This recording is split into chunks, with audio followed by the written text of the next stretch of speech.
রাষ্ট্রপতি নির্বাচনে প্রার্থী চূড়ান্ত করার দায়িত্ব বিএনপি চেয়ারম্যান ও প্রধানমন্ত্রী তারেক রহমানের ওপর ছেড়ে দিয়েছেন স্থায়ী কমিটির সদস্যরা। শনিবার রাতে বৈঠক শেষে এমনটা জানান বিএনপি মহাসচিব ও এলজিডি মন্ত্রী মির্জা ফখরুল ইসলাম আলমগীর। বলেন, রাষ্ট্রপতি নির্বাচনে একাধিক প্রার্থী হলে আলোচনা করে বিশেষ অধিবেশনে সিদ্ধান্ত নেওয়া হবে। এছাড়া স্থানীয় সরকার নির্বাচন চলতি বছরের শেষ দিকেই আয়োজন করা হবে বলে জানান তিনি।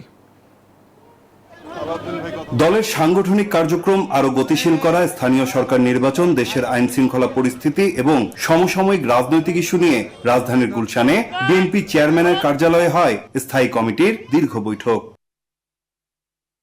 বৈঠক শেষে স্থায়ী কমিটির সদস্য ও স্বরাষ্ট্রমন্ত্রী সালাউদ্দিন আহমদ বলেন, রাষ্ট্রপতি নির্বাচনে একাধিক প্রার্থী হলে আলোচনা করে বিশেষ অধিবেশনে সিদ্ধান্ত নেওয়া হবে।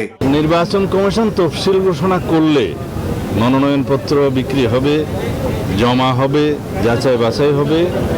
বাছাইয়ের পরে যদি সিঙ্গেল প্রার্থী হয় সেই ক্ষেত্রে আর নির্বাচন করতে হয় না। যদি একাধিক প্রার্থী হয় তাহলে জাতীয় সংসদের জন্য একটা বিশেষ অধিবেশন আহ্বান করার নিয়ম আছে। সেটা মাননীয় স্পিকারের সাথে আলাপ করে নির্বাচন কমিশন সেই দিনটি ঠিক করেন।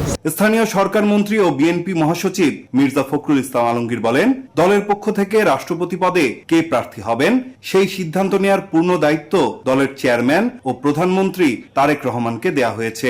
আমাদের দলের পক্ষ থেকে আমাদের রাষ্ট্রপতি নির্বাচনের প্রার্থী নির্বাচন, কবে নির্বাচন হবে সব দায়িত্ব আমাদের দলের চেয়ারম্যান এবং মাননীয় প্রধানমন্ত্রী জনাব তারেক রহমানের উপরে ন্যস্ত করা হয়েছে। এছাড়া স্থানীয় সরকার নির্বাচন চলতি বছরের শেষ দিকে আয়োজনের পূর্ব ঘোষণাও বহাল রয়েছে বলে উল্লেখ করেন তিনি।